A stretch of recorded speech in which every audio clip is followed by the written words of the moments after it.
I never thought my engineering degree would be used to wage war against a homeowners association. But here I was at 2 in the morning, watching frost patterns form on windows while my neighbors slept peacefully in houses that were about to become expensive disasters. My name is Xavier Kirkland, and I have lived in the Meadowbrook subdivision in Boulder, Colorado for 3 years. I bought my house with the money I saved from working as a mechanical engineer for a renewable energy company. The place was perfect, a 2-story craftsman with mountain views and enough garage space for my projects. The HOA seemed reasonable when I moved in. Monthly dues were fair, the neighborhood looked clean, and the rules appeared sensible. That changed 6 months ago when Cheryl Whitmore got elected as HOA president. Cheryl was everything you would expect from a stereotypical HOA tyrant. 52 years old, blonde highlights that looked like they were applied with a trowel, and an SUV covered in bumper stickers about live, laugh, love nonsense. She had moved to Colorado from California 2 years before me, made her money in some vague real estate scheme, and apparently decided her new purpose in life was making everyone else miserable. Her first act as president was creating a 20-page addendum to our HOA rules. Everything from acceptable mailbox styles to the exact shade of beige your curtains could be when viewed from the street. I kept my head down initially. I worked long hours, kept my lawn maintained, and stayed out of neighborhood drama. That lasted until November when Colorado got hit with an early cold snap. Temperatures dropped to negative 15 degrees Fahrenheit, and the power grid started having issues. Rolling blackouts became common as everyone cranked their heat to maximum. I had seen this coming. Working in renewable energy meant I understood grid capacity better than most, so I had installed a backup propane generator in my garage 6 months earlier. It was a good unit, a Generac 22 kW system that could power my entire house during outages. The first blackout hit on a Tuesday night. I was in my living room when the lights flickered and died. I walked to my garage, started the generator, and within 30 seconds had power flowing again. The generator was quiet. Modern units are designed to run at about 60 decibels, which is roughly the volume of a normal conversation. I went back inside, made dinner, and thought nothing of it. The next morning, I found a neon orange violation notice stuck to my front door. The paper was wrinkled from being shoved into my mail slot aggressively. I pulled it out and read Cheryl's unnecessarily large handwriting explaining that generators were not permitted to operate during quiet hours, which were apparently from 10 p.m. to 7 a.m. This was news to me. I pulled out my copy of the HOA rules and read through them twice. Nothing about generators. Nothing about quiet hours except a vague mention that residents should be respectful of neighbors. I called Cheryl that afternoon. She answered on the first ring, her voice dripping with fake sweetness. "Xavier, hello. I assume you are calling about your violation notice." "I am confused about this rule," I said, keeping my tone professional. "I have read the HOA guidelines and there is no mention of generator restrictions." "Well, we implemented new guidelines last month," she said. "They were emailed to all residents." I did not receive any email. "That is not my problem. Ignorance of the rules is not an excuse." Her voice had already dropped the sweet act. "Several neighbors complained about the noise last night. Cheryl, my generator runs at 60 decibels. That is quieter than most refrigerators. Who complained?" "I cannot disclose that information, but the rules are clear. No generators during quiet hours. The fine is $100 for the first offense. It doubles for each subsequent violation." I felt my jaw tighten. "So you want me to sit in the dark during blackouts?" "You can use candles like normal people, or go to bed early. The power company usually restores service by morning. My pipes could freeze. My house could sustain serious damage. Then maybe you should have thought about that before violating HOA rules. She hung up without another word. I sat there staring at my phone in disbelief. This was insane. I pulled up my email and searched for anything from the HOA. Nothing in the past 3 months except the standard monthly newsletter that was mostly Cheryl bragging about her grandchildren. I called 2 of my neighbors, Michael and Susan, who lived 3 houses down. They were good people, both retired teachers. "Did you get any email about new generator rules?" I asked Susan. "No, nothing. But Cheryl has been on a power trip lately. She fined the Hendersons $200 last week because their Christmas lights were white instead of warm white. Said it violated the aesthetic standards. That is ridiculous. Tell me about it. Most of the neighborhood is getting fed up, but she controls the HOA board. Her sister is the secretary, and her book club friend is the treasurer. Nobody can vote them out until next year." I thanked Susan and hung up. This was clearly a targeted thing. Cheryl had probably made up this rule specifically to harass me. I had declined to donate to her charity auction last month. Some nonsense fundraiser for a cause I suspected was just lining her pockets. She had been cold to me ever since. The blackouts continued throughout the week. Each time, I had to choose between running my generator and getting fined. The first night, I paid the $100 fine and ran it anyway. My house stayed warm while half the neighborhood froze. The second night, the fine went to $200. I paid it. The third night, $400. That is when I started getting angry. I worked from home on Friday, analyzing wind turbine efficiency reports, when my doorbell rang. I opened it to find Cheryl standing there with her iPad, probably pulled up to whatever app she used to make people's lives harder. "Xavier, I am here to discuss your ongoing violations," she said, not waiting for an invitation before stepping into my entryway. She was wearing a white puffer jacket that probably cost more than my monthly mortgage and boots that had never seen actual snow. "I have paid every fine," I said. "Yes, but you continue to violate the rules. That shows a pattern of disrespect for community standards. The board has decided that if you run your generator during quiet hours one more time, we will begin legal proceedings to place a lien on your property." I stared at her. A lien? For running a generator during emergencies, for repeatedly violating HOA covenants that you agreed to when you purchased your home. I never agreed to any generator rules because they did not exist when I bought this house. Well, they exist now. And if you cannot follow simple rules, perhaps this neighborhood is not the right fit for you. She smiled, and it was the most condescending expression I had ever seen. "I am sure you could find a nice apartment somewhere without an HOA. Might be more your speed." Something in me snapped. Not visibly, I kept my expression neutral. But internally, I made a decision. I was done playing defense. If Cheryl wanted to make up rules and threaten my home over made-up violations, then I would show her exactly what happens when you push an engineer too far. "I understand," I said calmly. No more generator during quiet hours. She looked surprised that I had folded so easily. "Good. I am glad we could resolve this maturely." She turned and walked back to her SUV, which she had parked blocking my driveway. I closed the door and immediately pulled up weather forecasts on my computer.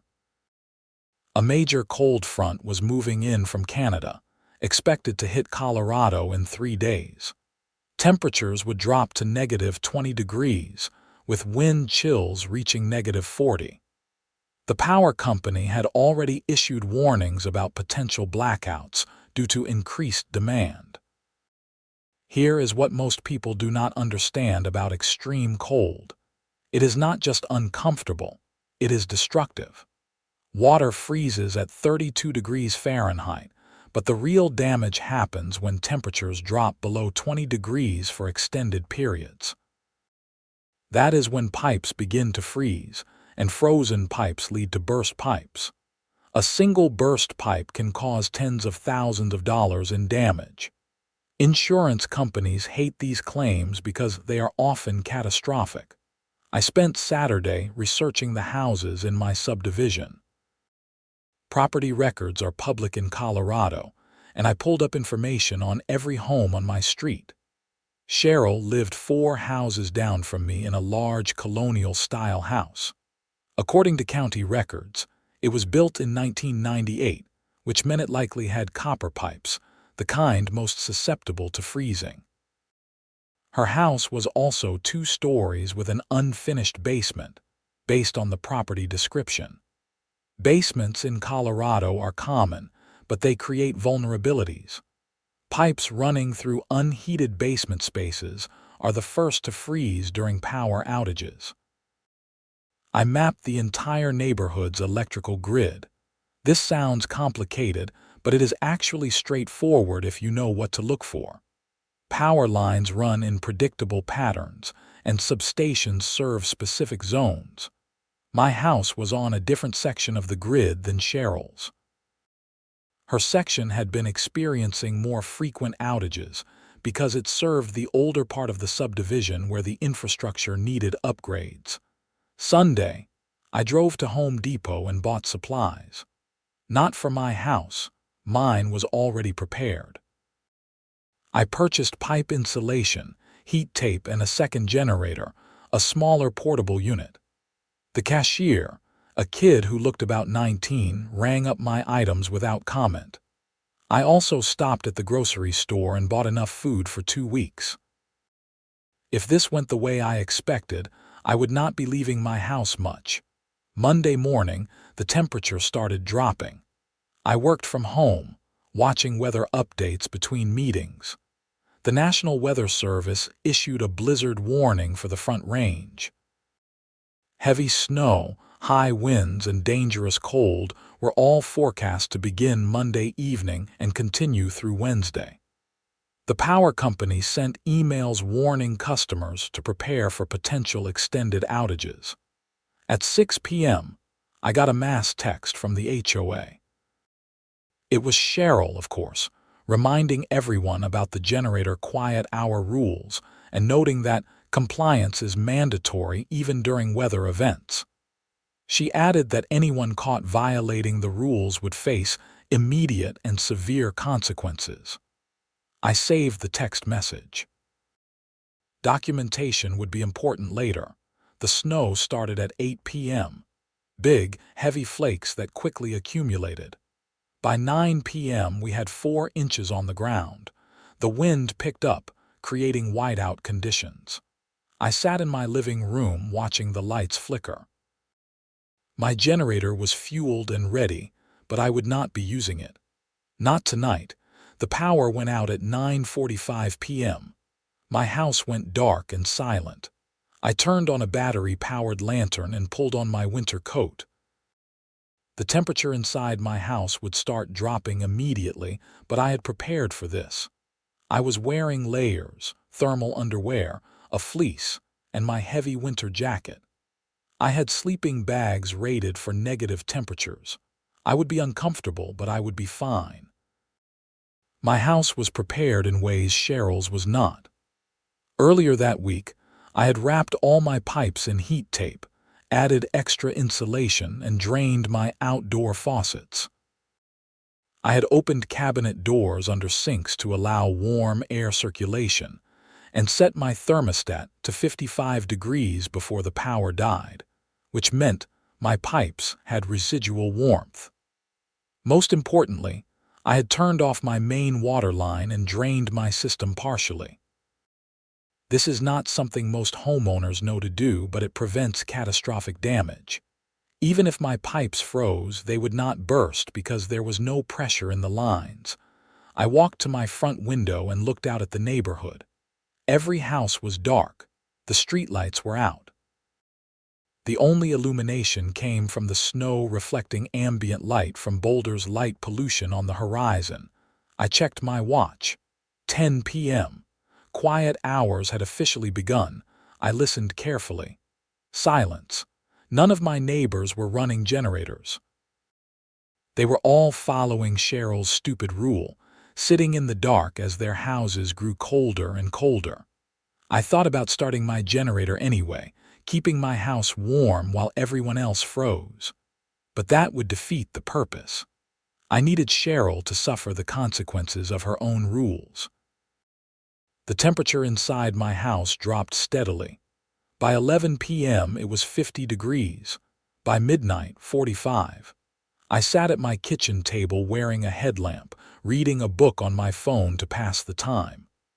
Every 30 minutes I walked through my house, checking the temperature in different rooms. The basement stayed warmer because it was underground, insulated by the earth. The upstairs bedrooms got cold fast. At 1 a.m. my phone buzzed. It was a text from Michael, my neighbor. "This is crazy. It is freezing in here. Are you awake?" I called him. He answered immediately. "Xavier, it has got to be 35 degrees in my house. Susan is bundled up in 3 blankets. This is dangerous." "Did you prepare your pipes?" I asked. "What? No, I did not know I was supposed to." "Michael, you need to open the cabinet doors under your sinks. Let me talk you through this." I spent the next 10 minutes giving him emergency instructions. Open cabinets, let faucets drip if he still had water pressure, close off rooms to concentrate heat. Basic stuff that could prevent disaster. "Should I start my generator?" he asked. "That is up to you. But if you do, Cheryl will fine you." "I do not care about her fines anymore. We are going to get sick if it gets any colder." I heard movement in the background. "I am starting it up." 10 minutes later, I saw lights come on in Michael and Susan's house. The warm glow looked inviting. I was happy for them. They were good people who did not deserve to freeze because of Cheryl's power trip. My phone buzzed again. This time it was a group text to the entire neighborhood from Cheryl. "I can see that some residents are running generators during quiet hours. This is unacceptable. Violations will be documented and fined accordingly." I texted back, keeping my message reasonable. "Cheryl, people are freezing. This is a safety issue." Her response came immediately. "Safety is not an excuse for rule violations. People can use blankets." Other neighbors started chiming in. Some agreed with Cheryl, saying rules existed for a reason. Others argued that the situation was an emergency. The group chat devolved into chaos, people arguing about property rights versus community standards. I muted the conversation and went back to waiting. By 2 a.m., the temperature in my house had dropped to 38 degrees. I could see my breath. I pulled out one of my negative-rated sleeping bags and climbed inside, sitting at my kitchen table like a thermal burrito. I was uncomfortable but safe. My pipes were protected. I wondered about everyone else's. Cheryl's house was dark. I could see it from my front window, a large shadow against the snowy landscape. No lights, no generator. She was following her own rules, which I had to respect even if I thought she was an idiot. Or maybe she had left for the night, gone to a hotel to escape the cold while forcing everyone else to suffer. That seemed like something she would do. I dozed off around 3 a.m., the kind of light sleep where you are aware of your surroundings but getting some rest. I woke up at 5:30 when my phone started buzzing nonstop. The group chat had exploded again. I unmuted it and scrolled through dozens of messages. "Michael, our pipes just burst. Water everywhere. We have shut off the main, but the damage is done." Jennifer from across the street. "Same here." Upstairs bathroom. Water is leaking through the ceiling. David 2 houses over. Basement flooded. Pipe burst behind the water heater. Message after message, all reporting the same disaster. Burst pipes, flooding, catastrophic damage. I felt a twinge of guilt. These were my neighbors, people I liked, but they were collateral damage in a war Cheryl had started. Then came the message I was waiting for. It was from Deanne, Cheryl's next-door neighbor. Cheryl's house just exploded with water. I can see it spraying from her garage. Someone needs to help her shut it off. I smiled in the darkness. Physics is a beautiful thing. When water freezes, it expands by approximately 9%. Copper pipes are rigid and cannot accommodate that expansion. When the ice buildup exceeds the pipe's structural capacity, the pipe ruptures. Once temperatures warm enough for the ice to melt, water floods through the rupture at full pressure. A single burst pipe can release gallons per minute. Multiple burst pipes in a large house. That is a swimming pool's worth of water going where it should not. More messages came in. Deanne had gone over to Cheryl's house, banging on doors and windows. No answer. Cheryl was not home. She had indeed abandoned the neighborhood to avoid following her own rules while everyone else suffered. Deanne called the fire department to request an emergency water shutoff. They arrived 30 minutes later at 6 a.m., right as gray dawn light started seeping through the blizzard. I watched from my window as firefighters in heavy gear waded through the snow to Cheryl's house. They forced open the garage door, and even from 4 houses away, I could see water gushing out, creating an instant ice rink on her driveway. It took them 15 minutes to locate and shut off her main water line. By then, her house had been flooding for at least an hour. At 7 a.m., the quiet hours officially ended. I walked to my garage and started my generator. The familiar hum filled the space, and within a minute, my house had power again. Lights blazed, the furnace kicked on, and I heard the beautiful sound of forced air flowing through my vents. I turned the thermostat to 70 degrees and made coffee. My phone rang. It was Susan. "Xavier, thank God you answered. Our house is destroyed. Water damaged the hardwood floors, the drywall is soaked, and our furniture is ruined. Insurance is going to take weeks to process this. We need help." "I am so sorry, Susan. You need somewhere to stay." "No, we are going to a hotel. But Xavier, this is Cheryl's fault. She created those insane rules, and now half the neighborhood has burst pipes. People are talking about suing the HOA." "They should," I said. "This was preventable." I spent the rest of Monday helping neighbors where I could. I brought pipe wrenches to the Hendersons, helped David clear water from his basement using a shop vac, and gave advice on documentation for insurance claims. Everyone was furious. The collective property damage was easily in the hundreds of thousands of dollars, possibly over $1 million when you added up all the affected homes. Cheryl did not return until Tuesday afternoon. The storm had passed, leaving 2 feet of snow and crystalline blue skies.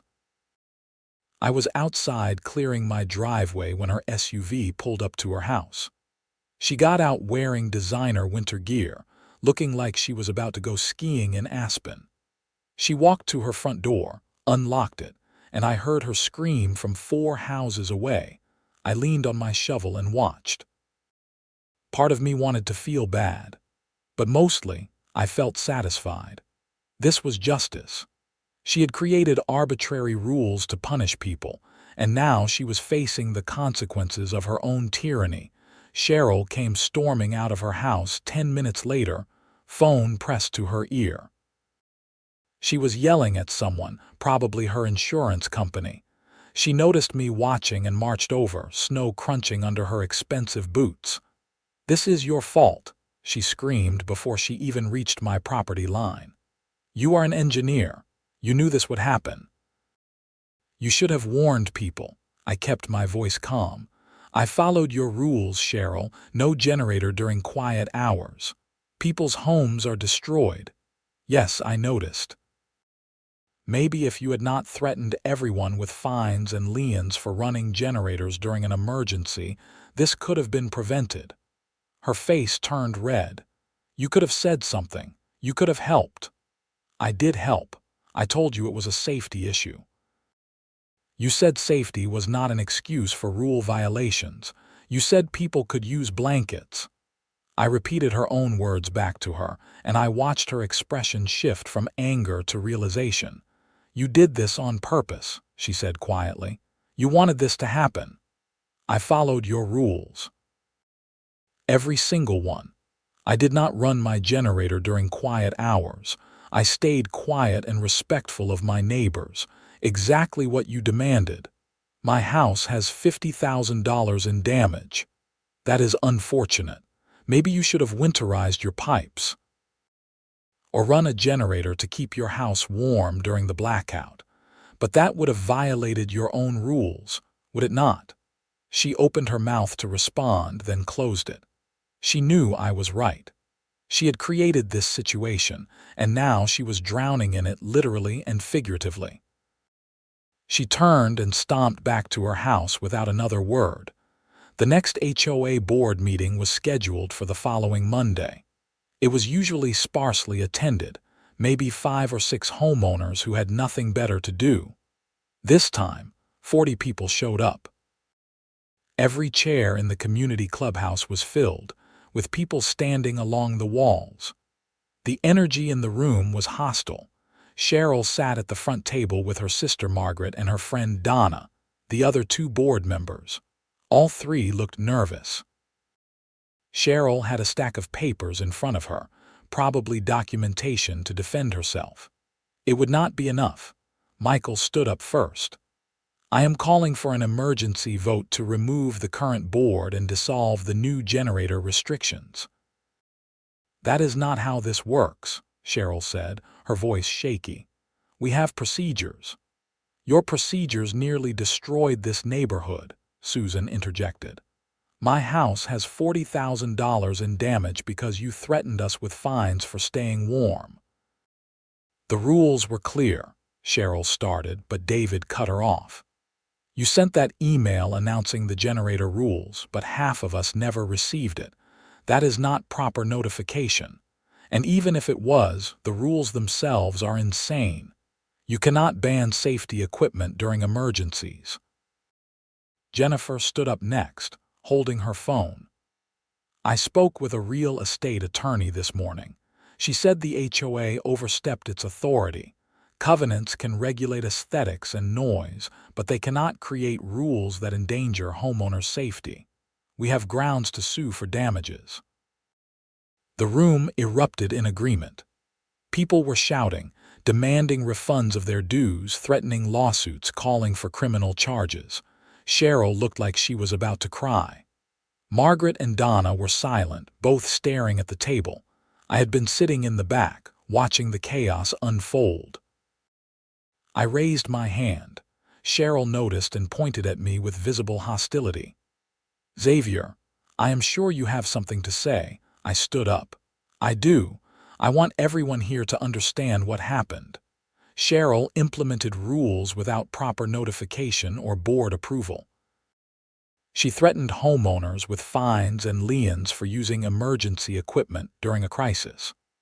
She personally benefited from these rules by not being present during the blackout, staying somewhere warm while the rest of us faced the consequences of her decisions. And now, multiple homes have catastrophic damage that could have been prevented. I was following the covenants, Cheryl protested weakly. No, you were abusing your position, I said. And here is the thing about abuse of power. Eventually, people fight back. You created an impossible situation where homeowners had to choose between protecting their property and following your arbitrary rules. Some people chose to follow the rules, and now their homes are destroyed. That is on you.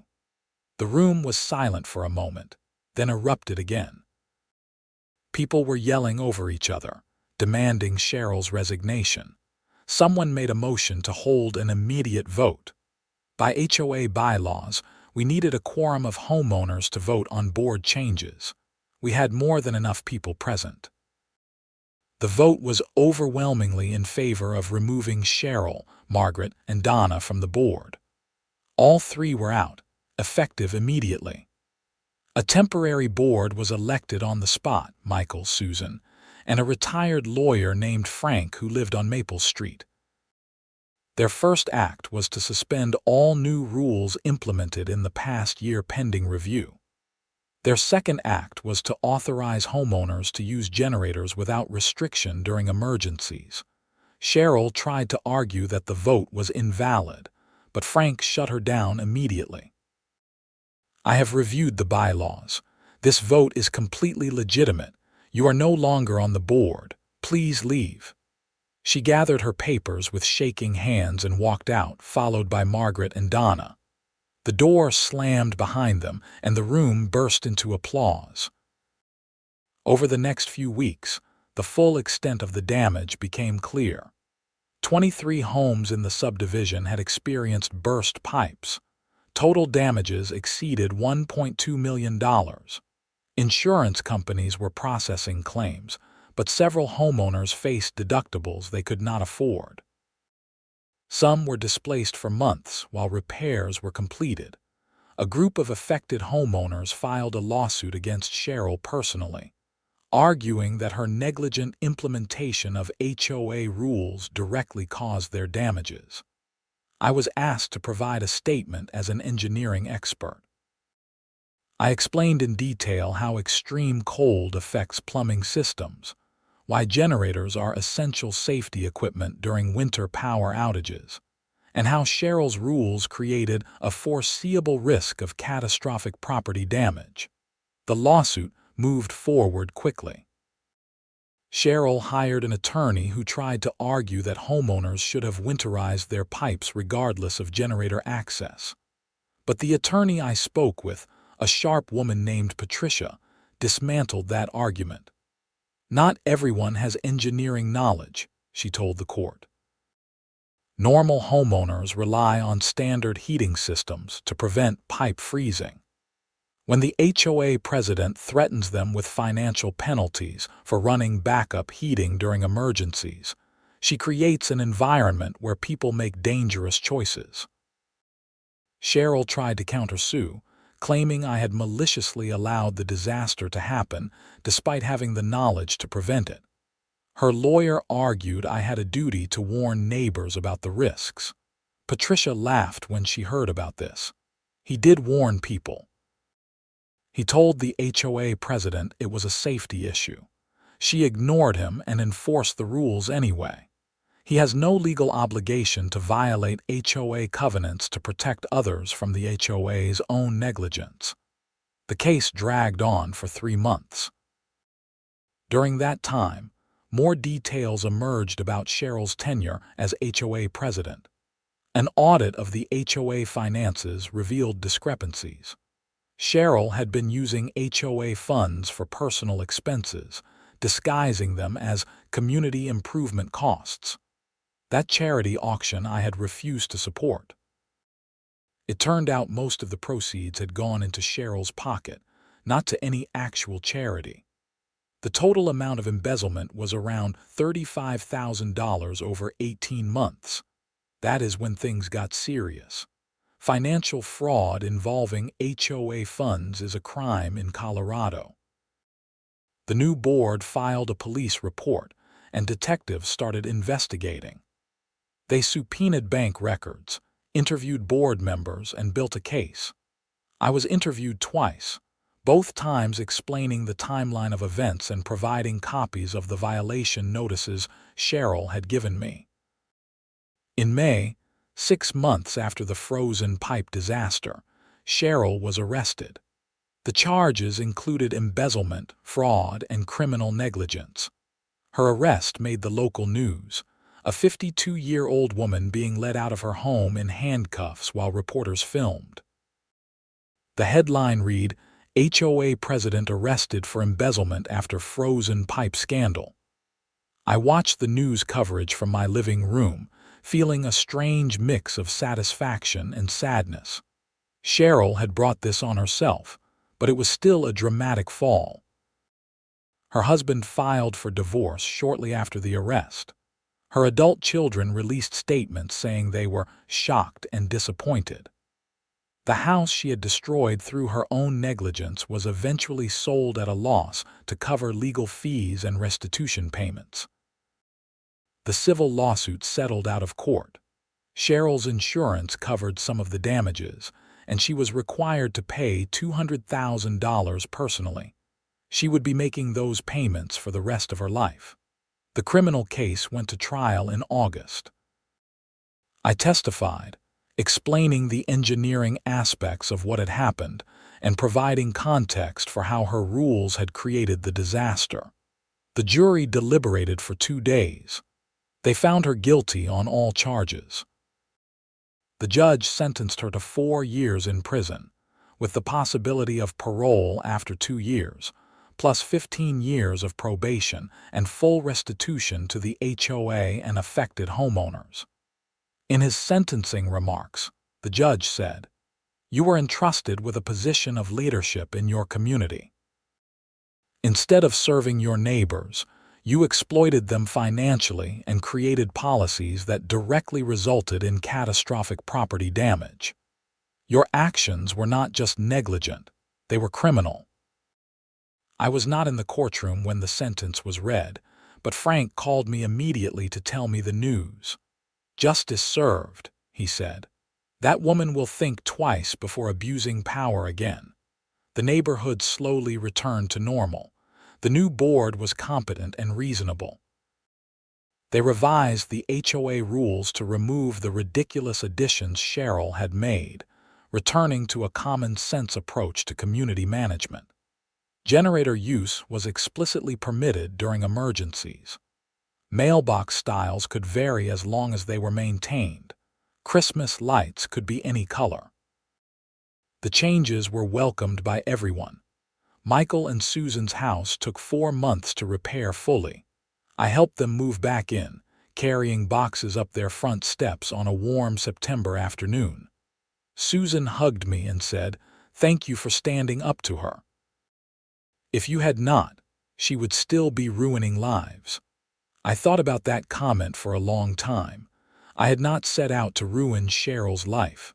I had just wanted to protect my home and prove a point about the absurdity of her rules. But by following those rules to the letter, by letting physics and consequences take their course, I had exposed a deeper corruption. The frozen pipes were just the catalyst. The real damage was what Cheryl had been doing all along, abusing power, stealing money, and making people miserable for her own satisfaction. My own house was fine throughout everything. My pipes never froze, my property had no damage, and my generator continued to work perfectly whenever I needed it. I had proven my point without violating a single rule. That was the engineer in me. You do not fight stupid regulations by breaking them. You fight them by exposing their logical flaws, by demonstrating the inevitable consequences of poor decision-making. By October, life had settled into a comfortable routine. I still worked from home, still maintained my lawn to reasonable standards, still participated in neighborhood events. The difference was the atmosphere. People were friendlier, more relaxed. The constant tension of wondering what arbitrary rule would be enforced next had evaporated. We were a community again, not subjects of a petty tyrant. I ran into Deanne, Cheryl's former next-door neighbor, at the grocery store in November. She told me Cheryl's house had sold the previous week. A young couple from Denver bought it, both doctors at Boulder Community Health. "They seem nice," Deanne said. "They already introduced themselves to everyone on the street, nothing like Cheryl." "That is good to hear," I said.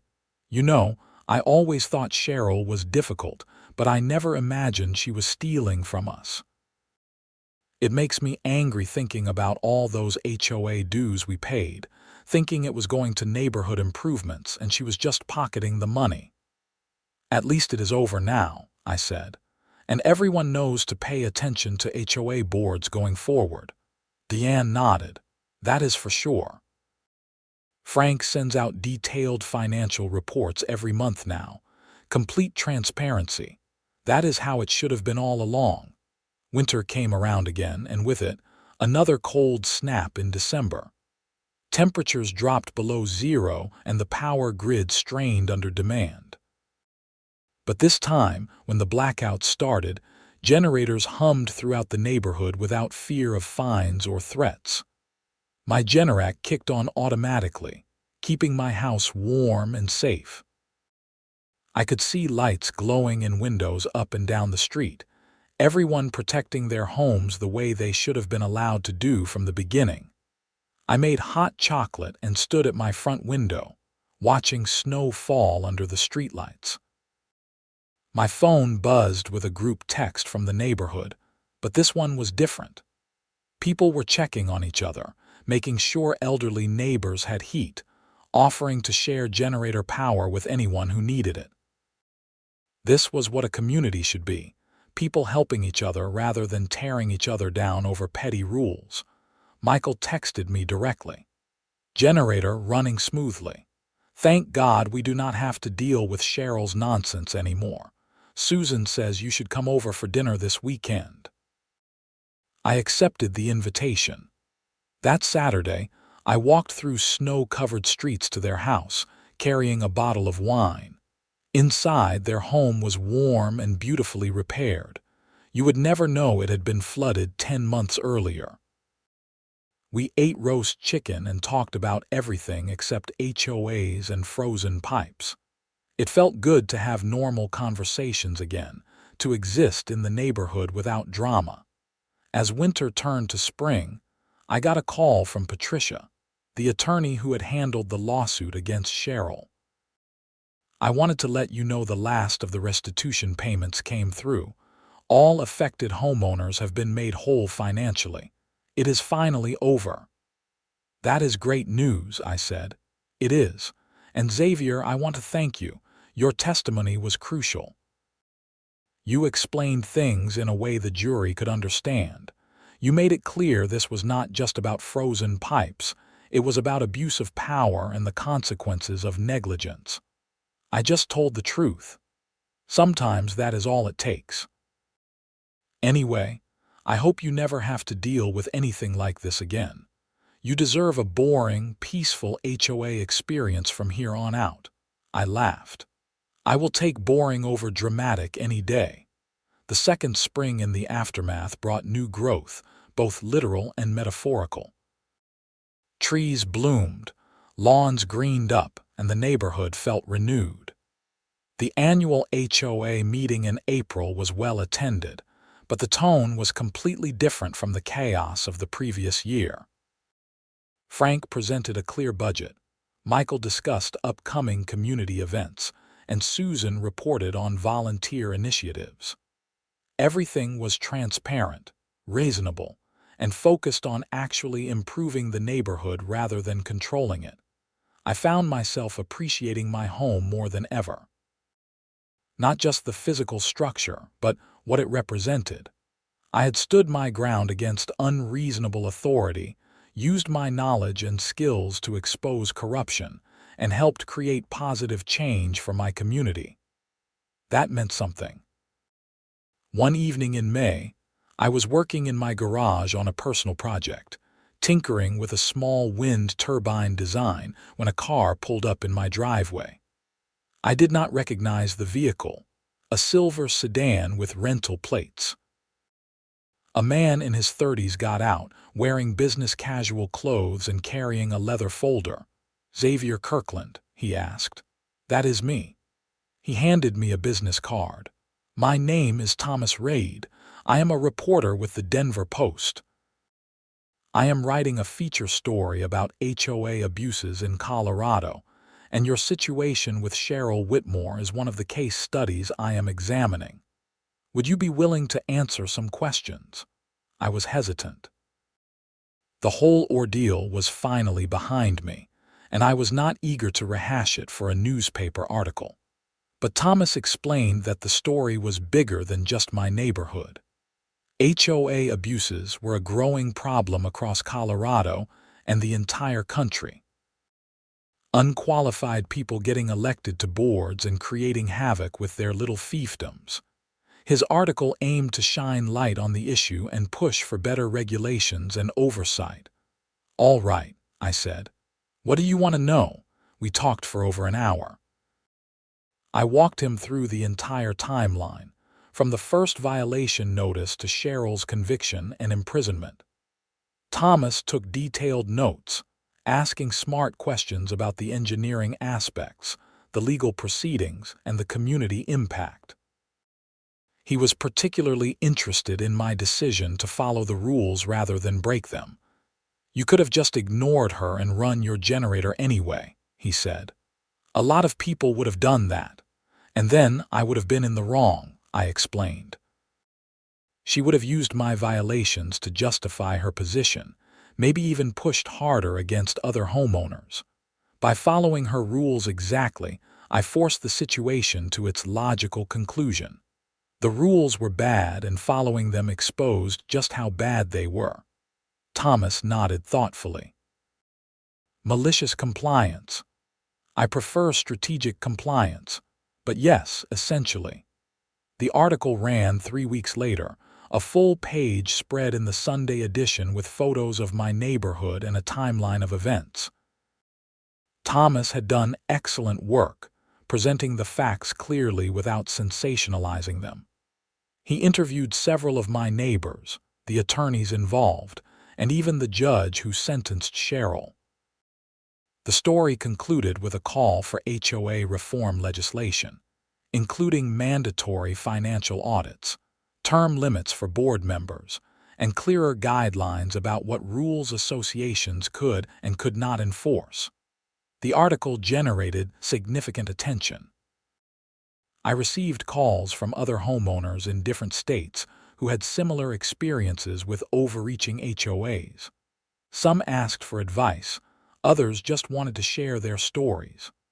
I listened, offered suggestions when I could, and realized this was a widespread problem affecting millions of people. Small-scale tyrants existed in subdivisions across America, making lives miserable over lawn height and fence color and generator noise. A state legislator named Karen Martinez reached out, asking if I would be willing to testify before a committee studying HOA reform. She had read Thomas's article and thought my experience illustrated the need for change. I agreed, and in June, I drove to Denver to speak before the Colorado General Assembly's Local Government Committee. The hearing room was formal and intimidating, with legislators sitting at a raised bench and witnesses speaking from a table below. I was one of 5 people testifying that day. A retired couple talked about being fined thousands of dollars for painting their house an unapproved shade of gray. A disabled veteran described an HOA refusing to let him build a wheelchair ramp.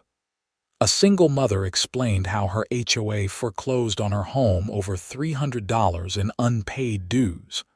When my turn came, I spoke for 15 minutes, laying out the facts of what happened in Meadowbrook.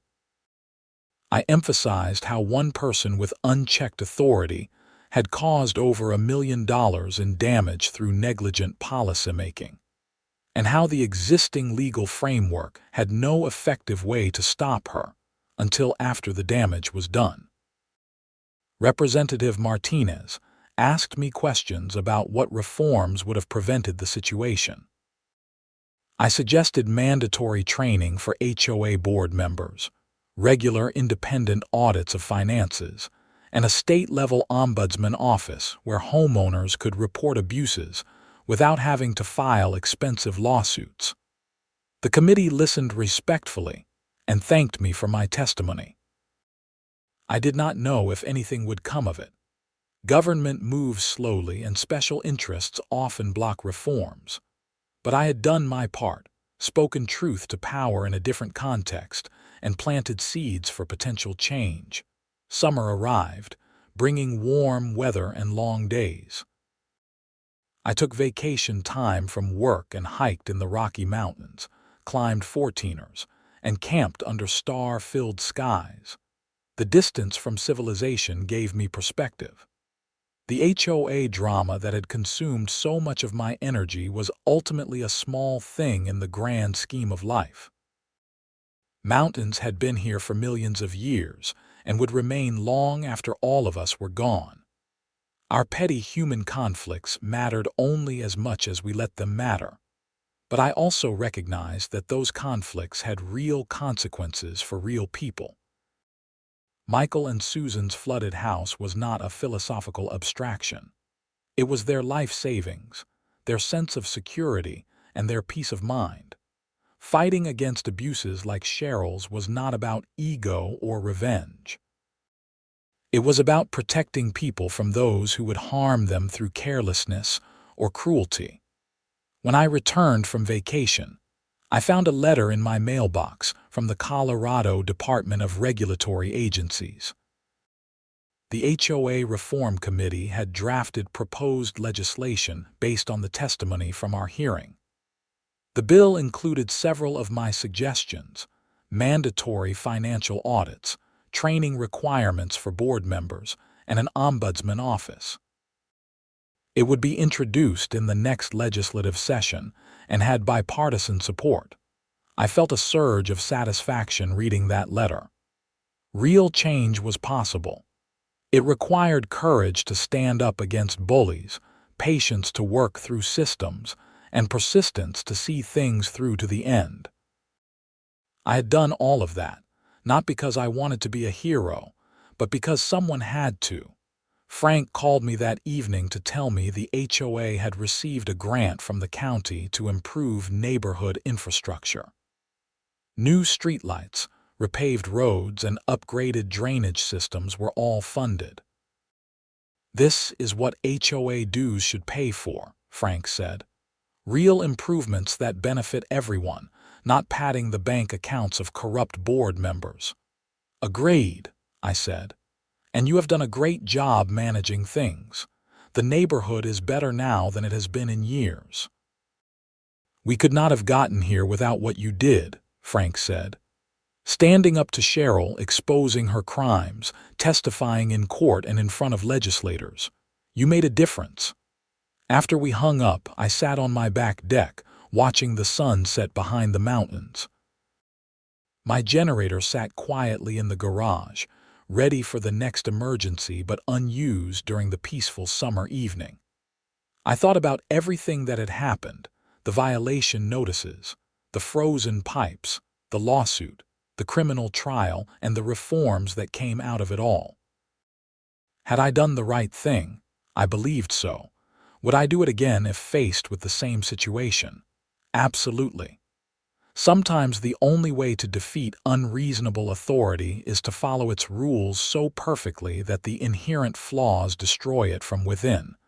That is what I had done. That is what engineers do.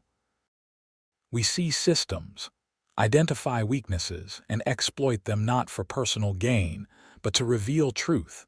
The months that followed were blessedly uneventful. Fall brought changing leaves and cooler temperatures. Winter returned with snow and cold, but this time, generators ran without controversy.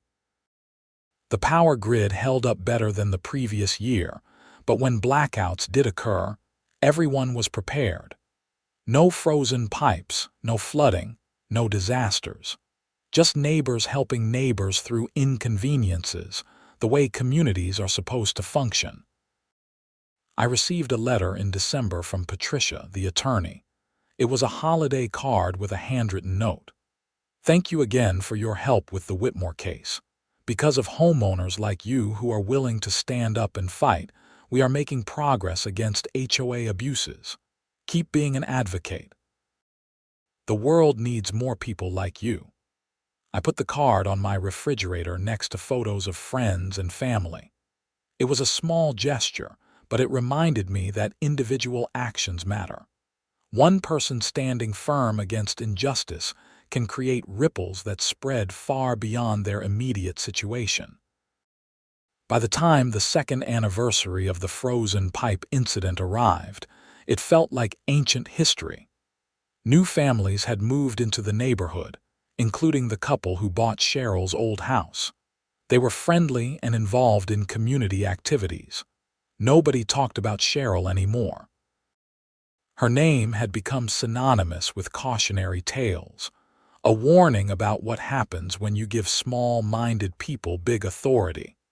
I continued my work in renewable energy, designing more efficient wind turbines and solar systems. The skills I used to fight Cheryl, understanding systems, predicting outcomes, documenting evidence, served me well professionally.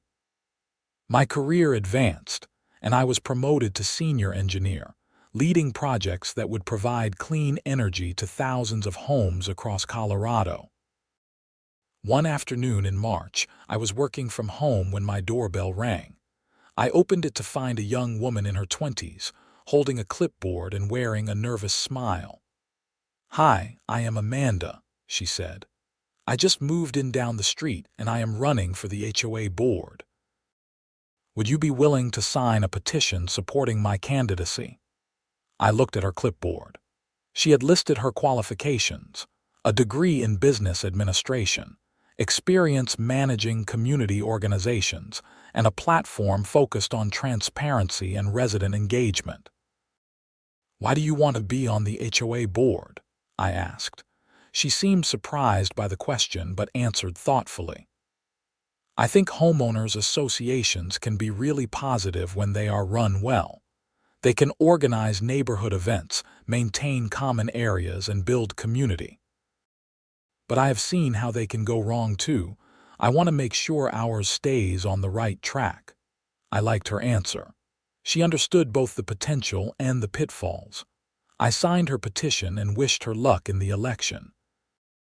She won a seat on the board 2 months later and turned out to be excellent, organized, communicative, and committed to serving the neighborhood rather than controlling it. The HOA reform legislation I testified for passed the Colorado General Assembly in April and was signed into law by the governor in May. It would take effect the following January, giving HOAs time to comply with new requirements. The law mandated annual financial audits by independent accountants, training for board members on their legal responsibilities, and the creation of a state ombudsman office where homeowners could file complaints about board misconduct. It was not perfect, but it was a significant improvement over the previous lack of oversight. Representative Martinez invited me to the bill signing ceremony. I stood in the state capitol building, watching the governor sign the legislation into law while cameras flashed. She gave a short speech about protecting homeowners from abuses and thanked those who had testified for bringing attention to the issue. I shook hands with legislators and other advocates, feeling proud to have contributed to meaningful change. That evening, I returned to Boulder and stopped by Michael and Susan's house to tell them about the ceremony. We sat on their back patio, drinking beer and talking about how far things had come since the frozen pipes 2.5 years earlier. "You started something important," Michael said. "Not just for our neighborhood, but for the whole state." "I just did not want to get pushed around by a bully," I said. "That is how change starts," Susan added. "One person saying enough is enough and refusing to back down." We watched the sun set over the mountains, the sky turning brilliant shades of orange and pink.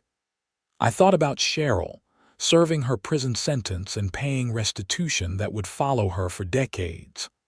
I did not take pleasure in her suffering, but I did not regret my role in exposing her crimes.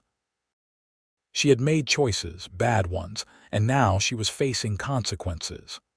That was justice, not revenge. As the evening grew cooler, I said goodnight to Michael and Susan and walked back to my house. The neighborhood was quiet, lights glowing in windows and families settled in for the night. My house stood solid and secure, pipes intact, generator ready, and my life peaceful. I had bought this house looking for a place to call home. I had found that, but I had also found something else, a community worth fighting for, a cause worth standing up for, and the strength to do what was right even when it was difficult. The frozen pipes and burst water lines were just the catalyst. The real story was about ordinary people refusing to accept tyranny in any form, even the small-scale tyranny of a homeowners association gone rotten. I sat on my front porch as stars appeared overhead, thinking about the journey from that first violation notice to this moment of peace and satisfaction. Engineering had taught me to solve problems systematically, breaking them into components and addressing each part methodically. I had applied those same principles to fighting Cheryl's corruption, and it had worked. Not quickly, not easily, but effectively and completely. The generator in my garage sat silent, a symbol of the entire conflict. It was just a machine designed to provide backup power during emergencies. But in Cheryl's hands, it had become a weapon to punish and control. In my hands, it had become a shield, protecting my home while exposing the absurdity of arbitrary authority. Sometimes the smallest things carry the greatest significance. I went inside, made dinner, and settled in for a quiet evening. The thermostat was set to a comfortable 70 degrees, maintained by reliable electricity flowing through intact infrastructure. My pipes were in perfect condition, ready to deliver water whenever I needed it. Everything worked exactly as it should, and that mundane reliability felt like victory. The next morning, I woke to find snow falling gently outside my window. Not a blizzard, just a peaceful early spring snow that would melt by afternoon. I made coffee and checked the news. The weather forecast predicted cold but manageable temperatures. No blackouts were expected. Even if there were, I was ready, and so was everyone else in the neighborhood. I spent the day working on designs for a new wind turbine project in Wyoming. The work was challenging and engaging, requiring all my technical skills and creative problem-solving. This was what I was meant to do, building systems that made life better for people, creating solutions to real problems. The HOA battle had been a detour, an unwelcome distraction from my real purpose. But it had taught me valuable lessons about standing up for what was right and using my skills to fight injustice. That evening, I attended a neighborhood meeting at the community clubhouse. About 20 people showed up, including Amanda, the new board member.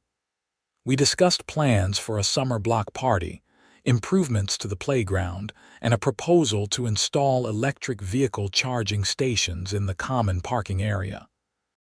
Everything was civil, constructive, and focused on making the neighborhood better. This was what HOA meetings should be, people working together towards shared goals rather than one person imposing arbitrary rules on everyone else. After the meeting, Frank pulled me aside. "I wanted you to know we received the final audit report today. Everything is clean, no missing funds, no questionable expenses. Complete transparency, just like we promised." "That is great, Frank. You have done an amazing job turning things around. We all have. But you were the catalyst. If you had not stood up to Cheryl, she would still be in charge, still stealing from us, still making everyone miserable. You gave people the courage to fight back." I appreciated his words, but I knew the truth was more complicated.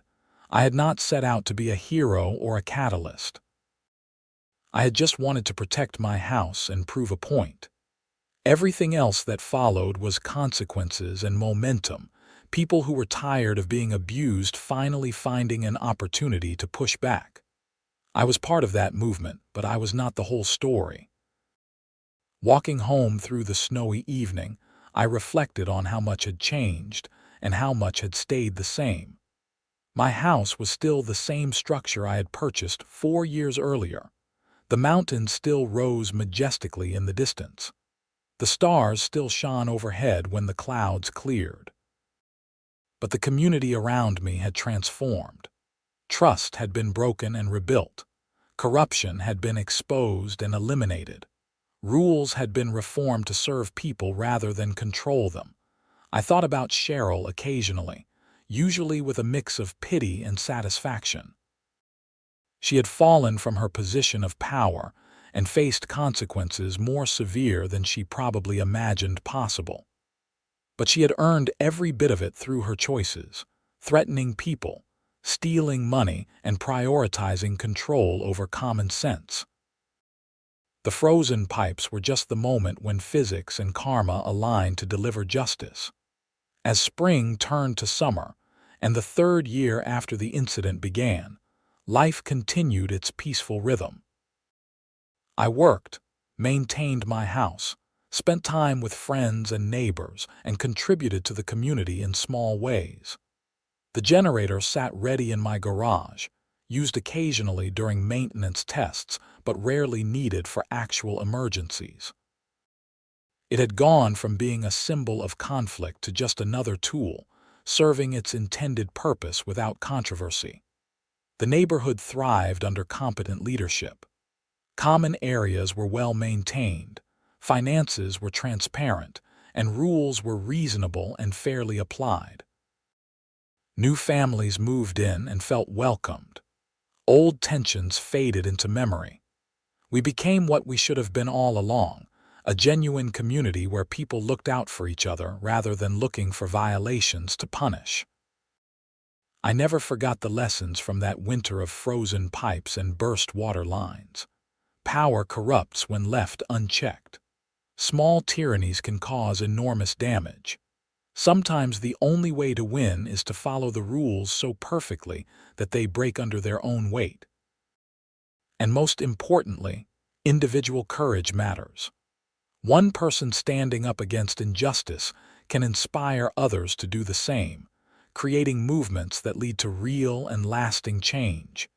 Years from now, when I am old and looking back on my life, I know this will be one of the stories I tell. Not because I am proud of the conflict, but because I am proud of how I handled it. I used my mind instead of my emotions, my knowledge instead of anger, and the system instead of circumventing it. I proved that intelligence and patience can defeat bullies more effectively than confrontation or violence. That is a lesson worth remembering and passing on. The sun set over the Colorado mountains, painting the sky in brilliant colors one more time. I stood on my porch, generator humming softly in the background during a brief test run, and felt completely at peace. My house was protected, my community was healthy, and justice had been served. Sometimes that is all you can ask for, sometimes it is everything.